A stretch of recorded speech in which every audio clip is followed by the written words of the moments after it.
Pertolongan kita adalah dalam nama Tuhan yang menjadikan langit dan bumi, yang tetap setia untuk selama-lamanya. Turunlah atas kita sekalian anugerah dan damai sejahtera dari Allah Bapa dan Tuhan kita Yesus Kristus. Amin. Shalom, selamat pagi jemaat GSK dimanapun berada. Bersyukur untuk setiap berkat, anugerah, dan kesempatan yang diberikan Tuhan, sehingga kita bisa berjumpa kembali dalam ibadah Minggu 25 Juli 2021. Bila kita renungkan kembali segala sesuatu yang terjadi dalam kehidupan kita, seringkali kita terheran melihat kebesaran keajaiban Tuhan. Mengawali ibadah pagi ini, mari kita bersama katakan bahwa saat ini kita mau memuji, meninggikan kebesaran Tuhan. Bila kulihat bintang gemerlapan.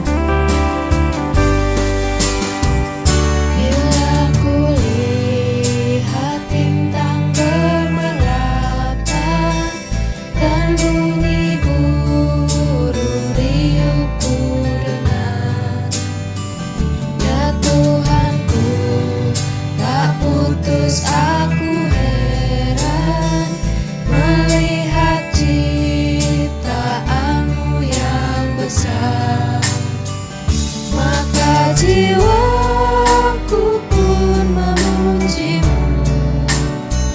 Sungguh besar Kau Allahku,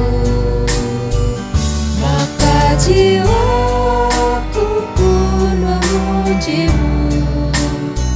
Sungguh besar Kau Allahku.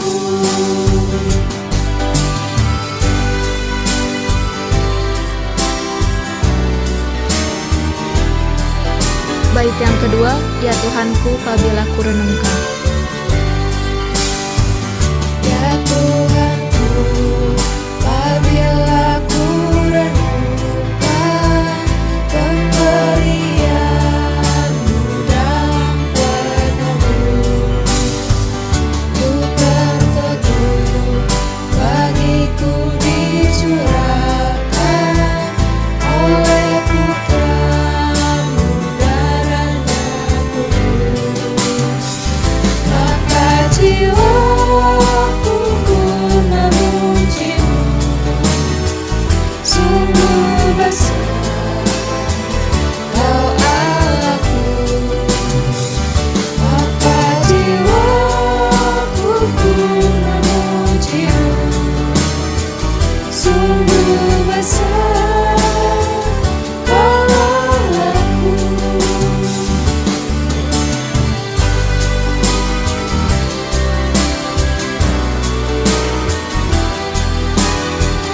Bait yang ketiga, apabila nanti Kristus memanggilku.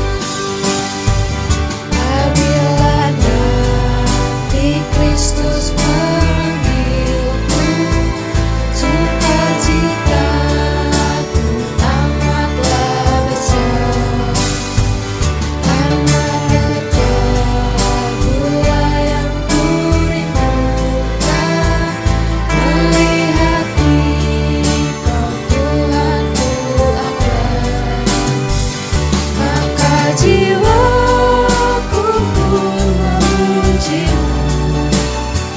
Sungguh besar Kau Allahku, maka jiwaku pun memujimu. Sungguh besar Kau Allahku, sungguh besar Kau Allahku, sungguh besar Kau Allahku.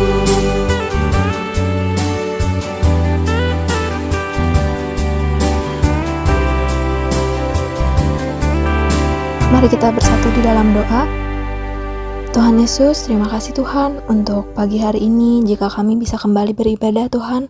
Terima kasih untuk setiap berkat dan pimpinan-Mu sepanjang seminggu yang sudah kami lalui, dan untuk setiap kesehatan yang Tuhan masih berikan kepada kami Tuhan. Tuhan, sebentar kami akan memulai ibadah ini, kiranya Tuhan yang terus pimpin dari awal sampai akhirnya, biarpun kami semua dari rumah masing-masing, tetapi kami semua bisa sungguh-sungguh memuji Engkau, mendengarkan firman-Mu, Ya Tuhan, pimpin untuk setiap puji-pujian yang akan dinaikkan, untuk firman Tuhan yang akan disampaikan, kiranya Tuhan yang memberkati, dan biar ibadah ini bisa menjadi sesuatu yang berkenan di hadapan-Mu. Pimpin ya Tuhan, untuk ibadah pagi hari ini kami serahkan hanya ke dalam tangan kuasa-Mu. Di dalam nama Tuhan Yesus kami telah berdoa dan bersyukur. Amin. Lagu ini berkata bahwa Tuhanlah penolong kita, naungan kita, penjaga yang tak akan terlelap, sehingga mentari siang dan bulan pada waktu malam tidak akan menyakiti kita. Mari kita nyanyikan, Tuhanlah penjagaku, Mazmur 121.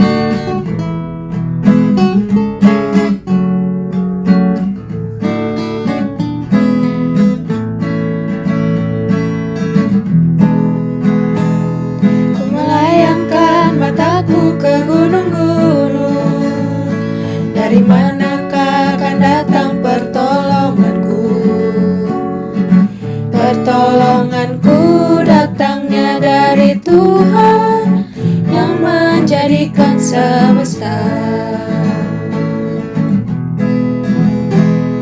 Dia takkan membiarkan kakimu goyah, penjagamu tak akan terlelap. Dia takkan terlelap, dia takkan terlena, dan menjaga umatnya dengan setia. Mentari siang takkan menyakitimu, dan juga bulan di waktu malam. Tuhanlah yang menjagamu dari segala bahaya. Tuhanlah yang memeliharakan nyawamu.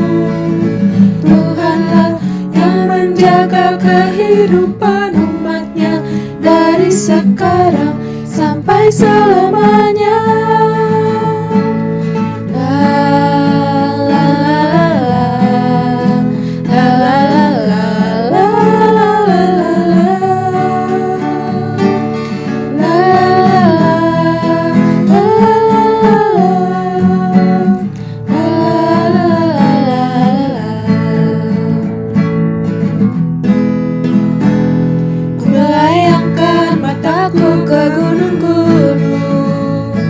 Dari manakah akan datang pertolonganku? Pertolonganku datangnya dari Tuhan yang menjadikan semesta. Dia takkan membiarkan kakimu goyah, penjagamu tak akan terlelap. Dia takkan terlelap, dia takkan terlena, yang menjaga umatnya dengan setia. Mentari siang takkan menyakitimu, dan juga bulan di waktu malam. Tuhanlah yang menjagamu dari segala bahaya. Tuhanlah yang memeliharakan nyawamu. Tuhanlah yang menjaga kehidupan umatnya dari sekarang sampai selamanya. Dari sekarang sampai selamanya. Dari sekarang sampai selamanya. Mari kita membuka Alkitab kita. Bacaan pagi ini diambil dari Mazmur 34 ayat 12 sampai 23. Saya akan membacakannya. Mazmur 34 ayat 12 sampai 23. Marilah anak-anak, dengarkanlah aku. Takut akan Tuhan akan kuajarkan kepadamu. Siapakah orang yang menyukai hidup, yang mengingini umur panjang untuk menikmati yang baik? Jagalah lidahmu terhadap yang jahat, dan bibirmu terhadap ucapan-ucapan yang menipu. Jauhilah yang jahat dan lakukanlah yang baik. Carilah perdamaian dan berusahalah mendapatkannya. Mata Tuhan tertuju kepada orang-orang benar, dan telinganya kepada teriak mereka minta tolong. Wajah Tuhan menentang orang-orang yang berbuat jahat untuk melenyapkan ingatan kepada mereka dari muka bumi. Apabila orang-orang benar itu berseru-seru, maka Tuhan mendengar dan melepaskan mereka dari segala kesesakannya. Tuhan itu dekat kepada orang-orang yang patah hati, dan Ia menyelamatkan orang-orang yang remuk jiwanya. Kemalangan orang benar banyak, tetapi Tuhan melepaskan dia dari semuanya itu. Ia melindungi segala tulangnya, tidak satu pun yang patah. Kemalangan akan mematikan orang fasik, dan siapa yang membenci orang benar akan menanggung hukuman. Tuhan membebaskan jiwa hamba-hambanya, dan semua orang yang berlindung padanya tidak akan menanggung hukuman. Demikianlah firman Tuhan. Mari jemaat sekalian, saya undang untuk bangkit berdiri. Kita akan sekali lagi mengakui iman kita dalam pengakuan iman rasuli demikian. Aku percaya kepada Allah, Bapa yang Maha Kuasa, Khalik langit dan bumi, dan kepada Yesus Kristus anaknya yang tunggal Tuhan kita, yang dikandung daripada Roh Kudus, lahir dari anak darah Maria, yang menderita sengsara di bawah pemerintahan Pontius Pilatus, disalibkan, mati dan dikuburkan, turun ke dalam kerajaan maut, pada hari yang ketiga, bangkit pula dari antara orang mati, naik ke surga, duduk di sebelah kanan Allah, Bapa yang Maha Kuasa, dan dari sana Ia akan datang untuk menghakimi orang yang hidup dan yang mati. Aku percaya kepada Roh Kudus, gereja yang kudus dan am, persekutuan orang kudus, pengampunan dosa, kebangkitan orang mati, dan hidup yang kekal. Amin. Silakan duduk. Firman-Nya adalah penolong hidup kita dan tidak akan pernah berubah baik dulu, sekarang, dan selamanya. Sebelum kita mendengarkan firman Tuhan, mari kita siapkan hati dan pikiran kita untuk mendengarkan firman-Nya. Mari kita nyanyikan, "Kusiapkan hatiku Tuhan." Siapkan hatiku Tuhan untuk dengar firman-Mu saat ini.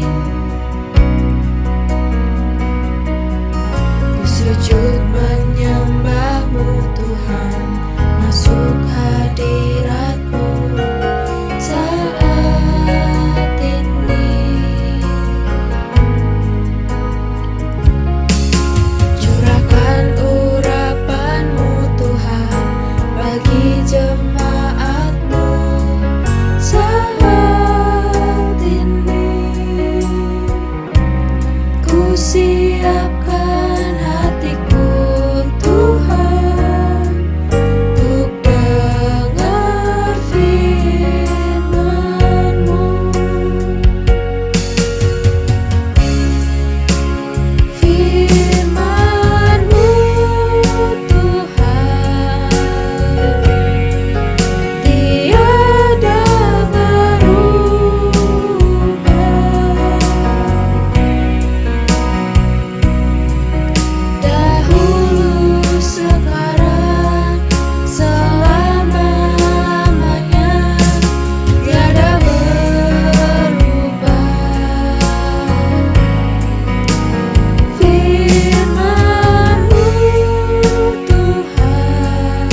Shalom, selamat pagi jemaat GSKR yang terkasih dalam Tuhan Yesus. Kita bersyukur kepada Tuhan kalau pada pagi hari ini kita boleh berjumpa kembali di dalam ibadah kita. Biarlah kasih karunia Tuhan yang tetap mengikat kita dan juga pemeliharaan Tuhan yang tetap ada bersama dengan kita menjadi kekuatan bagi kita sekalian. Mari kita berdoa. Bapa di dalam surga, kami datang kepadamu Tuhan, kami mengucap syukur terima kasih untuk kebaikan Tuhan di dalam kehidupan kami. Terima kasih untuk pemeliharaan-Mu yang tidak pernah berkesudahan dalam hidup kami. Kami bersyukur Tuhan di dalam segala keadaan Engkau selalu ada bersama dengan kami. Dan pada pagi hari ini Bapa, ketika kami mau belajar dari firman-Mu Tuhan, biarlah Engkau berbicara kepada kami, Engkau pakai urapi dan kuduskan hamba-Mu yang penuh dengan keterbatasan ini Tuhan. Biarlah Engkau yang memakai mulut bibirnya untuk menyampaikan pesan Tuhan bagi kami yang akan menguatkan kami di dalam melewati hari-hari kami ke depan. Terima kasih Bapa.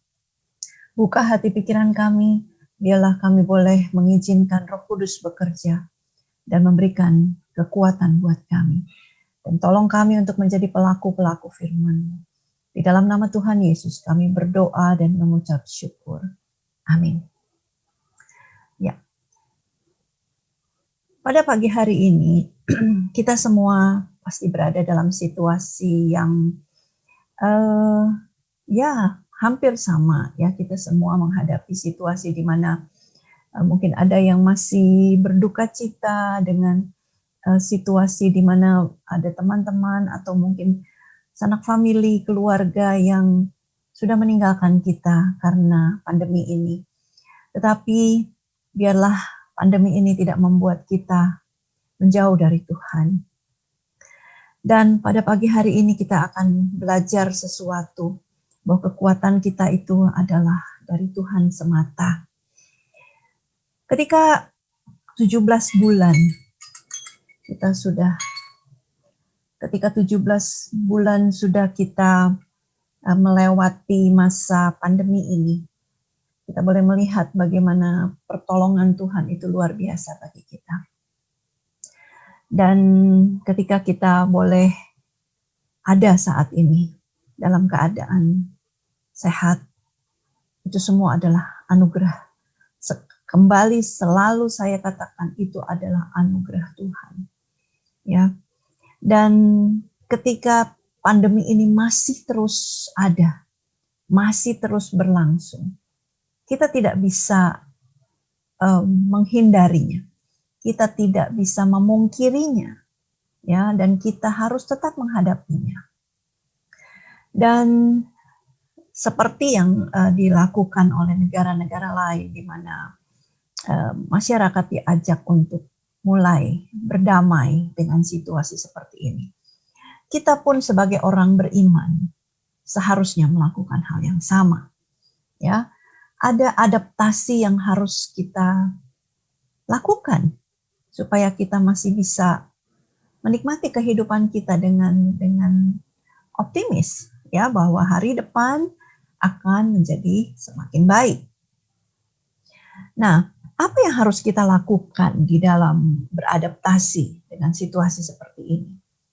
Yang pertama, saya ingin mengutip istilah atau akronim atau quotes yang disampaikan oleh Bapak Haji Kiai Haji Ma'ruf Amin, Wakil Presiden kita, dalam Lebaran yang lalu. Ketika dia mengatakan bahwa kita harus menjaga iman, imun, aman, dan amin. Saya setuju dengan dia, ya. Tapi saya akan menguraikan dengan sudut pandang yang berbeda. Ketika kita bicara soal iman, di dalam masa-masa seperti sekarang ini, memang kita semua mengalami pengujian iman. Iman kita ini sedang berada di dalam satu situasi di mana orang banyak bertanya, apakah Tuhan ada? Apakah Tuhan itu menjawab doa kita? Apakah Tuhan itu mendengar doa kita? itu adalah menyangkut masalah iman. Banyak orang yang mengatakan bahwa iman saya diuji. Ada yang mengatakan ketika anggota keluarganya dipanggil Tuhan, atau ketika dia sendiri menghadapi situasi yang sangat-sangat berat menghadapi COVID ini. Dia katakan, saya hampir kehilangan iman. Kalau saat ini iman kita sedang diuji, itu adalah benar. Ya, dan kita akan melihat satu hal, ya, apa sih yang dimaksud dengan iman itu sendiri. Saya akan coba share screen, ya, dengan mana dia? Seharusnya saya tadi sudah keluarkan. Ya kita tidak ini, kita akan baca bersama-sama dari firman Tuhan saja. Ini namanya kalau berhubungan dengan teknologi, dan yang menjalani adalah saya yang terlahir di dalam masa sebelum born before computer, ya, lahir sebelum masa komputer itu ada. Ini seringkali ini menjadi penghambat, ya. Ya, saya coba, ini harus saya geser dulu. Ya, mohon maaf Bapak Ibu. Ya, iman itu adalah dasar dari segala sesuatu yang kita harapkan dan bukti dari segala sesuatu yang tidak kita lihat. Ya, saya harap ini terbaca. Ya. Nah, jadi ketika kita bicara soal iman, ada hal yang sudah Tuhan berikan, dan ada hal juga yang Tuhan masih sembunyikan dari kita. Ya, jadi dalam bicara soal iman ini, kita tidak semuanya sudah Tuhan buktikan. Ada hal-hal yang masih Tuhan sembunyikan. Dan di sini kita belajar bagaimana mempercayai Tuhan bahwa Dia sedang melakukan sesuatu. Ya, nah kalau tadi kita melihat bahwa iman ini adalah seperti ini, kita harus punya dasar yang kuat. Dasarnya itu apa? Ya, kalau kita mengatakan saya beriman, iman berdasarkan apa? Iman berdasarkan kepada Kristus yang sudah mati di kayu salib dan dibangkitkan pada hari yang ketiga sesuai dengan kitab suci. Ini adalah dasar iman kita yang sebenarnya, yang harus kita miliki. Ya, ini adalah dasar terbaik yang harus kita punya. Dan kemudian iman itu juga mendasarkan pada pengampunan dosa yang diberikan melalui karya Yesus di kayu salib.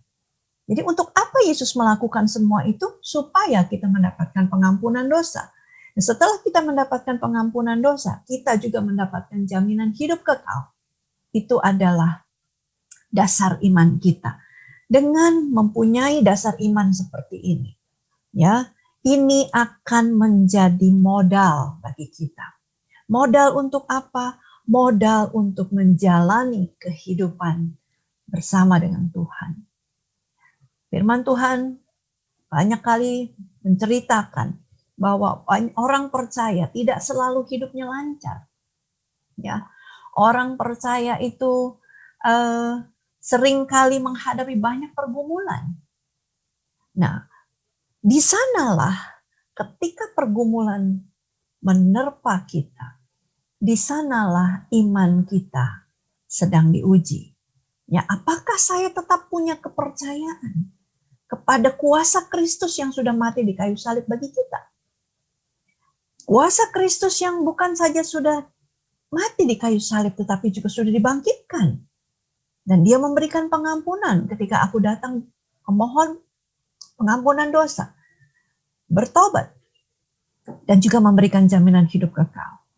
Nah, dengan modal ini, ya, kita mempunyai kekuatan untuk melewatinya. Dan dasar iman inilah yang disebut sebagai berita Injil.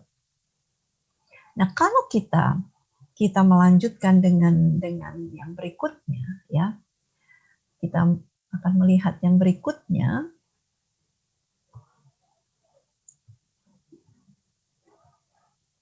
Ya, hilang ya. Oke. Ketika kita berkata bahwa ini adalah berita Injil yang harus kita sampaikan kepada semua orang yang mau percaya kepada Tuhan Yesus, ya.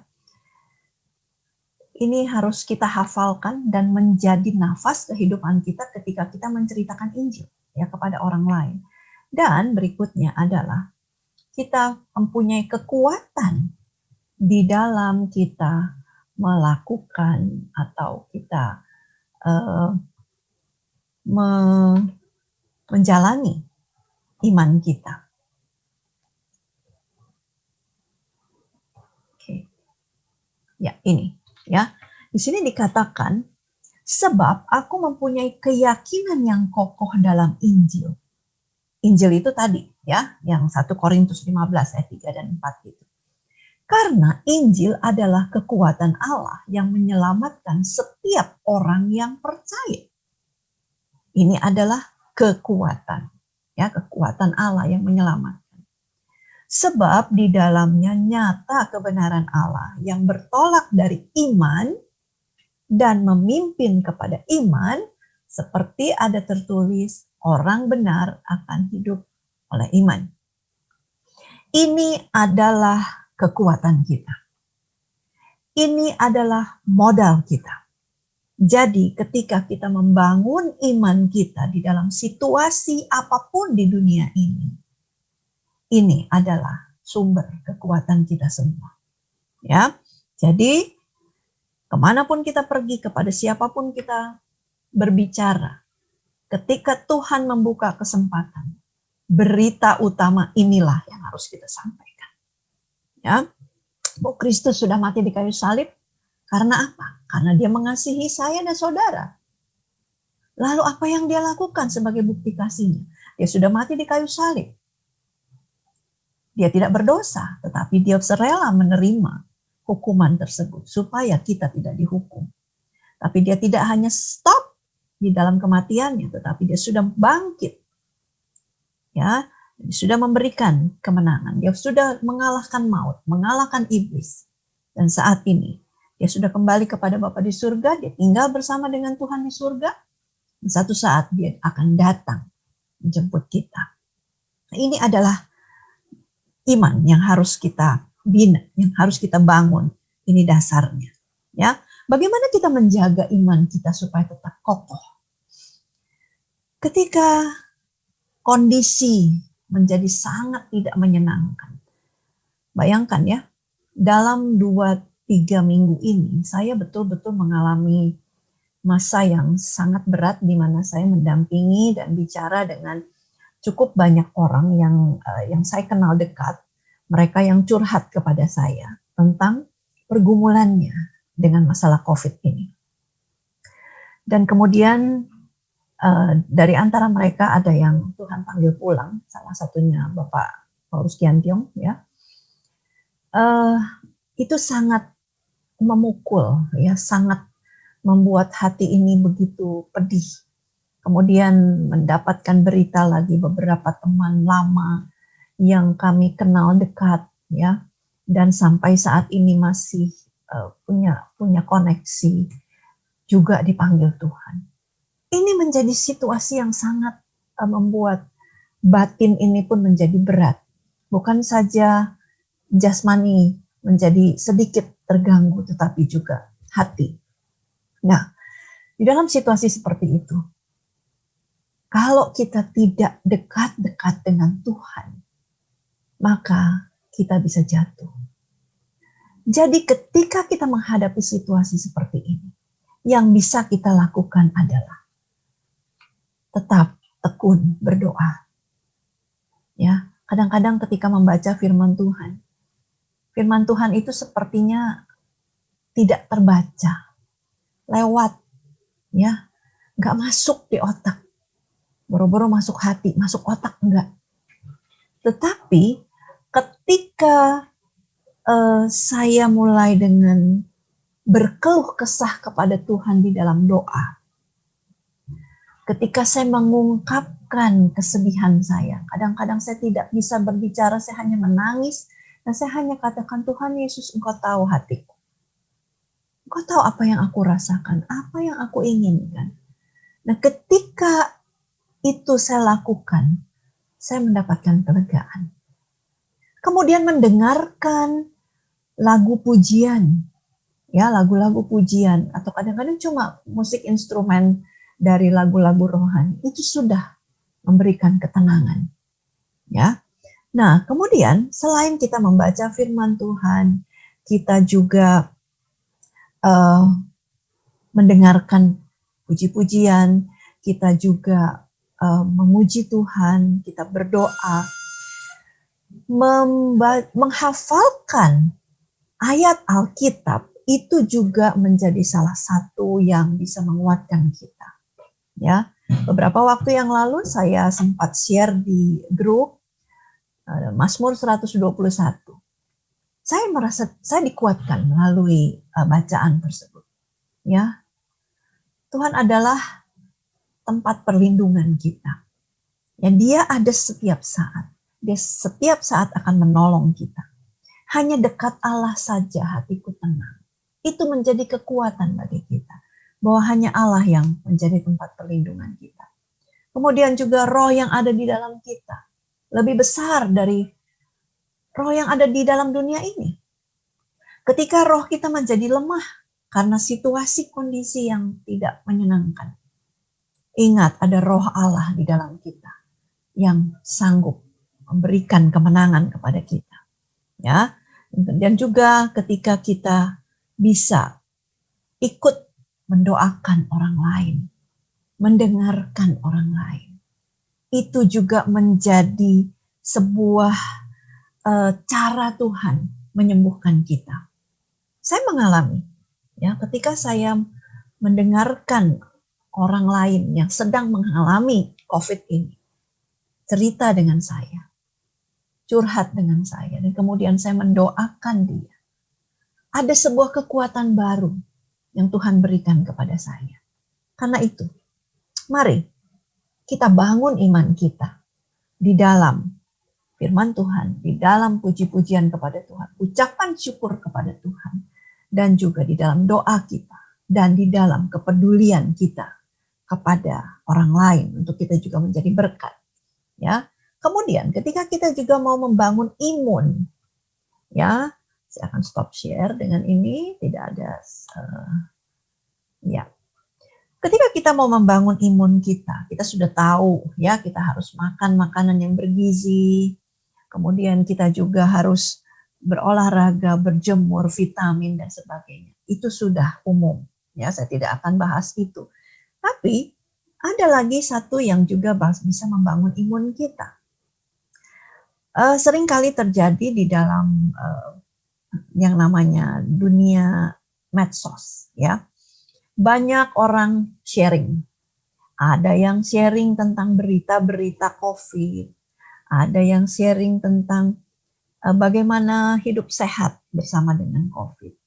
Ada juga yang men-sharingkan pengalaman. Ada juga yang men-sharingkan mungkin puji-pujian atau kesaksian. Semua itu tujuannya baik. Memang ada kalanya kita juga salah kalau kita men-sharingkan sesuatu yang pada akhirnya ternyata itu hoax, ya. Kadang-kadang memang sulit untuk membedakan mana yang benar dan mana yang tidak, ya. Perlu waktu untuk meneliti itu. Nah, ketika kita merasa terganggu dengan postingan itu, apalagi kita berada di dalam sebuah grup, untuk menjaga imun kita tetap tinggi, imun kita tetap sehat, kuat, gitu ya. Pilihan itu ada di tangan kita. Ya, Pilihan itu ada di jari kita sendiri. Apakah saya mau membukanya, saya mau membacanya atau tidak, itu adalah pilihan. Ya, jadi sekali lagi jangan biarkan ada hal-hal yang mungkin maksud orang lain kemukakan itu baik, ya. Kemudian karena kita merasa tidak nyaman, kemudian membuat hubungan menjadi tidak baik, itu akan membuat imun kita menjadi rendah, menjadi turun, ya. Nah, alihkan kegiatan di WAG group misalnya, ya, ketika kita merasa terganggu seperti itu, oke, tidak usah berselancar di sana, tidak usah buka WA group tersebut. Mungkin kita bisa lakukan hal yang lain. Mungkin ya seperti misalnya sekarang Ko Thomas sedang melakukan pembuatan ekoenzim. Ya, ini juga bisa menjadi satu aktivitas yang bisa mengurangi waktu untuk main-main di WA. Ya, kemudian mungkin juga kita bisa mengembangkan hidroponik, misalnya bercocok tanam. Kemudian ada yang kemarin itu ada teman saya bilang tadinya dia nggak suka nonton, akhirnya dia mencoba mengalihkan supaya dia nggak stres, dia mulai nonton film-film. Saya bilang jangan nonton film yang sedih-sedih, ya, tapi nonton sesuatu yang menyenangkan. Adik saya salah satunya, ya, ketika dia menghadapi situasi stres sekarang ini di mana suaminya yang sedang ada di luar pulau terkena COVID, dia mencoba mengalihkan dengan nonton misalnya lapor Pak dari di YouTube, ya, di mana dia bisa tertawa di sana. Cari kegiatan yang bisa meningkatkan imun kita, ya, bisa bikin kue, ya, bisa melakukan banyak hal yang tadinya hobi yang sudah lama tidak dilakukan, lakukan lagi. Nah, kemudian yang ketiga, aman.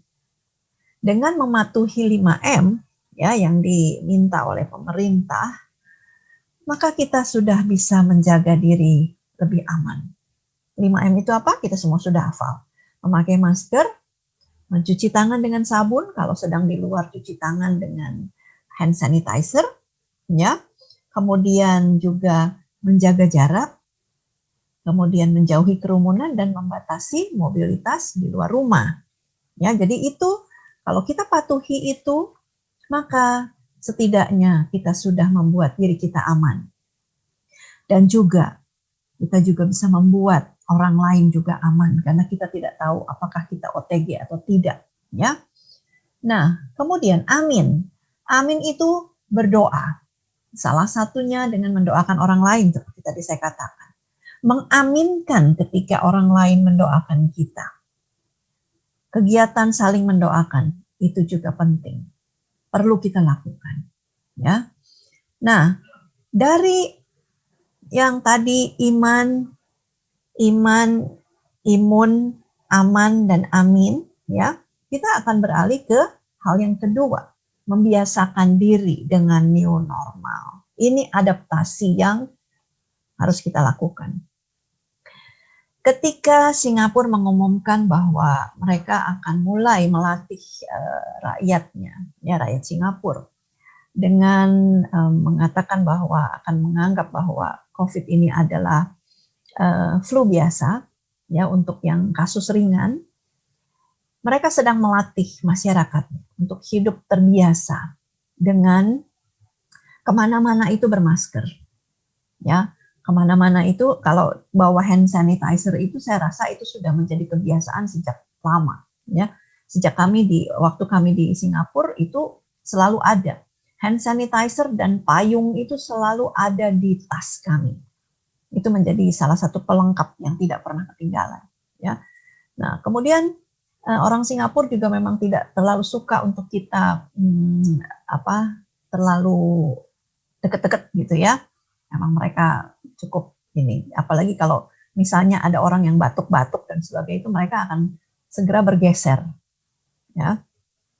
Nah, membiasakan dengan membiasakan diri dengan new normal ini juga menolong kita. Pandemik ini menjadi sesuatu yang endemik, sesuatu yang akan berjalan berbarengan dengan kehidupan. Ya, nah kalau di Singapura ada 3T yang saya pikir itu cukup bagus ya, karena memang mereka negara kecil, penduduknya tidak sebanyak Indonesia. Indonesia itu berlipat kali ganda, dan juga Indonesia terdiri dari banyak pulau dan kepulauan, ya, jadi lebih sulit. Tetapi ketika mereka melakukan 3T, itu cepat sekali mereka mendapatkan ya apa yang bisa dipakai untuk mengingatkan penduduknya. Contohnya, 2 minggu yang lalu teman kami di Singapura cerita, dia tiba-tiba mendapatkan WA dari Departemen Kesehatan. Dikatakan bahwa kamu berada di beberapa hari yang lalu, kamu berada di radius berapa 1-5 meter dari orang yang positif COVID, ya. Dan kemudian diingatkan untuk memperhatikan apakah ada simptom, apakah ada gejala, apakah ada sesuatu yang terjadi dengan dirimu. Jika ada seperti itu, segera berobat. Ini yang mereka lakukan. Kenapa? Karena setiap penduduk Singapura, mereka sudah terdaftar. Mereka sudah mereka sudah ada di dalam sebuah aplikasi, ya, di mana pemerintah bisa mengawasi mereka. Jadi ada yang di handphone pakai aplikasi, ada yang seperti orang tua itu biasanya mereka mendapatkan satu PIN, ya, yang itu akan menunjukkan mereka ada di mana, dan ketika ada mereka sakit, ya, itu akan segera ketahuan gitu. Pas ketahuan COVID itu dia akan di tracing, ya, kamu tanggal sekian ada di mana, gitu ya, dan itu akan diumumkan. Jadi tanggal sekian kira-kira orang ini ada di sini, dan siapa saja yang ada di sana itu akan tertangkap, ya, tertrace gitu ya, bisa dilacak.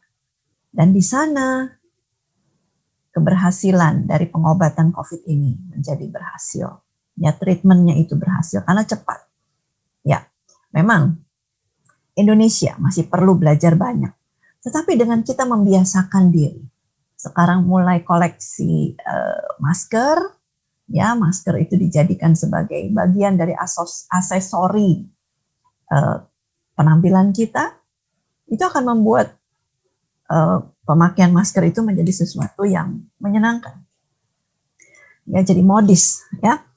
Oke, kemudian kita berinovasi dengan pelayanan dan pekerjaan atau usaha. Pekerjaan bisa mulai kita pikirkan, anak-anak muda biasanya mereka mulai berinovasi dengan sesuatu yang sifatnya online, ya, investasi online, jualan online, ya, seperti Cipipit dan Andrew, mereka menggunakan aplikasi jualan online, dan ini saya pikir sesuatu yang bagus, ya.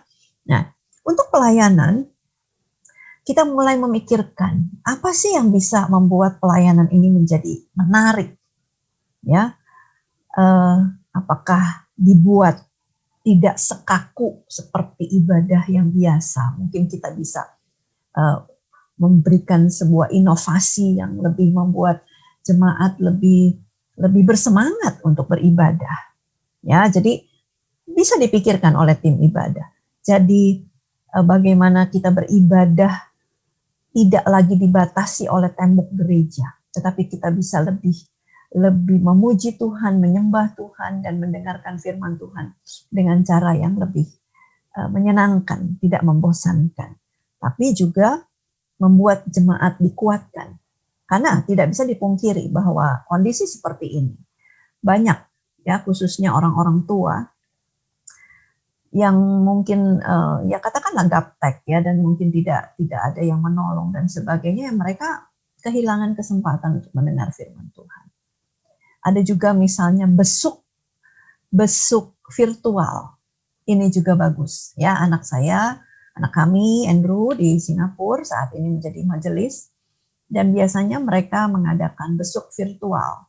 Jadi secara berkala mereka bergantian ya mengunjungi, biasanya mereka dibagi kelompok sih ya. Jadi maksudnya satu majelis itu mungkin punya berapa jemaat untuk digembalakan gitu ya. Jadi itu menjadi tanggung jawab mereka ya untuk mengadakan besuk, mendoakan dan juga mendengarkan sharing pergumulan mereka. Ya, jadi bisa ngobrol banyak dengan mereka ya.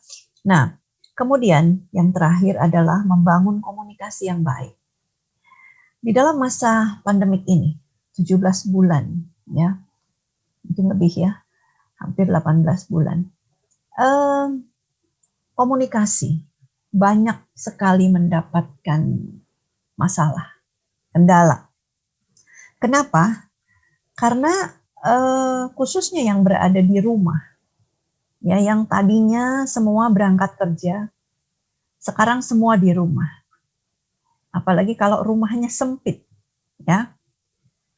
Ke depan, lu lagi. Ke kamar, lu lagi. Ke belakang, lu lagi. Lu lagi. Ya, akhirnya rasanya menjadi nggak seru lagi gitu ya. Bahkan mungkin komunikasi itu pun menjadi lebih kaku. Dalam artian udah males gitu ya ngomong. Apalagi kalau sedang dalam keadaan emosi, gampang sekali tersulut ya. Ngomong dikit, salah sedikit, seribut. Nah ini ya. Jadi harus ada niatan bersama untuk memperbaiki komunikasi. Memang ya kalau kita bilang, ya bete lah, kita kurang piknik, kita butuh jalan-jalan, sama. Semua orang mengalami itu. Ya, tapi sebelum kita bisa melakukan semua itu, apa yang bisa kita lakukan? Yang pertama adalah kita belajar untuk tenggang rasa. Ketika orang yang berada bersama-sama dengan kita menjadi mungkin agak nyebelin gitu ya, ya kita belajar minta sama Tuhan, Tuhan tambahkan kasih kepadaku, kesabaran, ya untuk bisa lebih sabar menghadapinya. Ketika dia emosi, jangan ikut emosi. Diam aja. Ya. Jadi seringkali yang terjadi seperti itu. Kita belajar untuk ya memahamilah dia emosi karena ya memang kurang piknik. Bosan lihat muka kita lagi gitu ya. Nah, jadi ketika hal itu terjadi, usahakan seminimal mungkin jangan sampai ada keributan. Bukan berarti terus mendem ya, tiba-tiba nanti seperti bom gitu ya, bom atom tiba-tiba meletus begitu. Tidak. Tapi ketika ada situasi yang baik untuk bicara, untuk menyelesaikan, baik ya. Kemudian ada sambung rasa, saling mengerti, saling mencoba untuk memahami satu dengan yang lain. Saling mencoba menjadi orang yang membawa damai. Contohnya ya seperti misalnya di WA group ya, ada kalanya ada orang-orang yang mungkin cukup berani berbicara ya, ketika dia tidak suka dia akan bicara langsung tidak suka. Ada juga mungkin orang yang sensitif ya, ketika ada hal seperti itu dia akan menjadi marah. Nah, di sini diperlukan juga orang-orang yang bisa menjadi penengah ya, yang mencoba mendamaikan supaya hubungan di dalam WA group itu menjadi lebih baik. Begitu juga di rumah ya. Dan salah satu cara kami membangun komunikasi adalah lewat doa bersama kami. Kan saya bersyukur ya, sejak pandemi ini, sejak COVID ini datang, kami mempunyai sebuah kegiatan yang kami lakukan hampir setiap malam ya. Memang ada kalanya ketika ada sesuatu yang tidak memungkinkan itu skip ya. Tapi hampir setiap malam itu kami lakukan doa bersama, termasuk dengan Andrew yang ada di Singapura. Dan ini menjadi sebuah kesempatan di mana kami bisa share satu dengan yang lain. Ya memang kadang-kadang tidak semua bisa terbuka ya, tetapi ini menjadi satu usaha di mana kami bisa saling berbagi, di mana kami bisa saling mendoakan. Yang pastinya saling mendoakan. Dan di sana saya melihat bahwa komunikasi itu, khususnya seperti Andrew yang jauh di sana ya, dia tidak bisa pulang, dia kangen rumah pastinya ya, sedangkan kami bertiga di sini. Tapi ketika pada saat persekutuan seperti itu, dia bisa juga melepas rindu. Dan ketika ada komunikasi yang kurang baik dan sebagainya, kita bisa bereskan di sana. Nah, jadi komunikasi yang baik itu memang harus dibangun, memang harus diusahakan, tidak bisa didiamkan, ya, karena kalau didiamkan itu akan rusak nanti ketika pandemi ini sudah selesai, menjadi masa bodoh satu dengan yang lain. Ya, jadi biarlah kita bisa membangun ya hubungan kita, walaupun kita tidak bisa berjumpa secara fisik, tetapi secara batin kita masih tetap ada hubungan ya. Nah, dari akhir renungan ini saya ingin mengajak kita semua, ketika kita mengawali renungan ini dengan iman ya, dengan menjadikan berita Injil itu menjadi kekuatan bagi kita. Marilah kita juga bertekad ketika kita menjalani kehidupan ini, selanjutnya apapun yang akan kita hadapi, berita Injil itu menjadi kekuatan bagi kita. Ya, berita Injil itu menjadi modal bagi kita untuk juga ketika kita menghibur, ketika kita menguatkan orang lain, kita menggunakannya untuk membagikan kekuatan yang kita miliki itu kepada orang lain juga. Kita berdoa, kita berharap supaya bukan saja kesembuhan dari sakit penyakit, tetapi yang paling penting adalah kesembuhan secara hubungan dengan Tuhan, pengampunan dosa, pemulihan hubungan dengan Tuhan, itu yang diperoleh. Ya, jadi jawaban dari Tuhan tidak selalu sesuai dengan apa yang kita mau. Ya, ada orang-orang yang kita doakan supaya sembuh, tapi ternyata Tuhan membawa mereka pulang. Bagi kita, itu jawaban yang tidak sesuai. Tetapi bagi Tuhan, saya sudah menyembuhkannya. Ya, biarlah kita boleh melihat, belajar, beradaptasi, belajar menerima bahwa Allah kita adalah Allah yang berdaulat. Allah yang tahu mana yang terbaik bagi anak-anaknya. Dan Allah yang tetap ada bersama dengan kita. Sampai saatnya kita juga pulang ke rumahnya. Ya, biarlah berita Injil ini menjadi kekuatan bagi kita di dalam menjalani hari-hari kita. Biarlah berita Injil ini yang akan membuat kita bisa memandang terus kepada rencana dan kehendak Tuhan dalam hidup kita. Kekuatan Injil ini pula yang akan menolong kita untuk tetap setia melayani Dia di dalam segala situasi. Mari kita berdoa. Bapa yang baik, kami datang kepadamu Tuhan. Kami mengucap syukur terima kasih. Kalau Engkau hadir di dalam segala situasi. Kalau Engkau selalu peduli dengan segala keadaan kami. Engkau juga memahami ketika kadang-kadang iman kami pun goyah. Dan Engkau menampung air mata kami ketika kami berduka. Kami bersyukur Tuhan, kami punya firman-Mu, kami punya berita Injil yang selama ini kami sudah terima, yang menjadi kekuatan bagi kami Tuhan. Bahwa Engkau mengasihi kami melalui Putra-Mu Yesus Kristus. Kau sudah merelakan Yesus Kristus mati di kayu salib bagi kami. Tapi Engkau juga yang sudah memberikan kemenangan, kebangkitan kepada Yesus.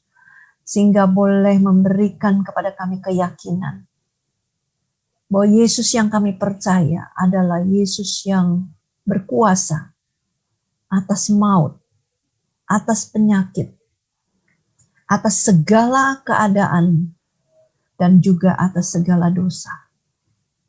Terima kasih Tuhan, terima kasih kalau Engkau menerima kami menjadi milik kepunyaan-Mu. Kami diperdamaikan dengan Engkau ketika kami percaya kepada Engkau, ketika kami mengakui dosa kami. Kau memberikan pengampunan kepada kami. Bahkan Kau menyediakan hidup yang kekal bagi kami. Biarlah ini menjadi kekuatan bagi kami Bapa, ketika kami menghadapi segala situasi, khususnya di dalam masa pandemi ini. Kami tetap punya iman yang kokoh. Dan kami boleh menjadi saluran berkat melalui perbuatan baik yang kami lakukan. Kami boleh menyaksikan kepada orang-orang di sekitar kami Tuhan, apakah mereka orang-orang Kristen, apakah mereka orang percaya, ataupun mereka yang di luar Engkau Tuhan. Kami boleh menyaksikan kepada mereka bahwa hidup yang kami miliki itu adalah anugerah-Mu. Kalau kami saat ini masih bisa menghirup udara yang Tuhan berikan, itu adalah anugerah semata. Bila kami boleh men-sharingkan itu dan mengajak mereka melihat bahwa Tuhan yang kita sembah adalah Tuhan yang juga mengasihi mereka. Terima kasih Bapak, beranikan kami untuk menyampaikan itu menjadi berita sukacita bagi orang lain. Terpujilah nama-Mu Bapak. Kami menyerahkan seluruh kehidupan kami sepanjang minggu ini, sepanjang bulan ini, sepanjang tahun ini. Sampai Maranatha, Tuhan Yesus datang kedua kalinya. Pujilah nama-Mu, dalam Yesus kami bersyukur dan berdoa. Amin. Terima kasih untuk firman yang telah disampaikan oleh Ibu Heni Setiawan. Kiranya Tuhan Yesus memberkati pelayanan juga kesehatan Ibu Heni beserta keluarga. Mari kita akhiri ibadah pagi ini dengan menaikkan doksologi dan doa berkat oleh Ibu Heni.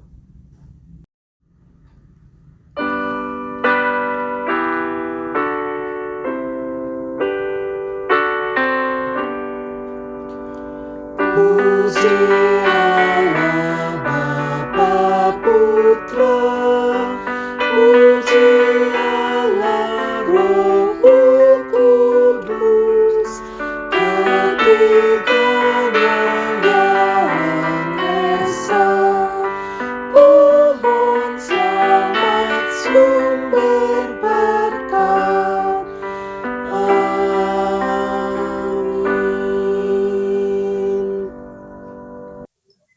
Terima kasih jemaat yang terkasih. Kita akan akhiri ibadah kita pada pagi hari ini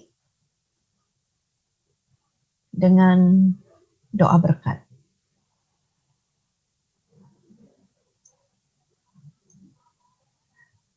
Tuhan mengarahkan wajahnya kepadamu. Tuhan yang mengirimkan malaikat-malaikat untuk menjaga langkahmu. Tuhan juga yang memberikan Tuhan Yesus Kristus untuk menjadi pendamai bagi kita semua. Tuhan juga yang memberikan Roh Kudus untuk menjadi sahabat di dalam hidup kita, yang akan terus menyertai, yang akan terus memimpin, dan akan terus menolong mengingatkan kita bahwa kasih setia Allah Tritunggal yang tidak terpisahkan, kasih setia Allah Tritunggal, kuasa dari Allah Tritunggal yang tidak terpatahkan, akan terus menjadi kekuatan bagi kita, orang-orang yang percaya kepadanya. Amin. Kebaktian selesai, silakan mengambil saat teduh. Selamat hari Minggu, Tuhan Yesus memberkati.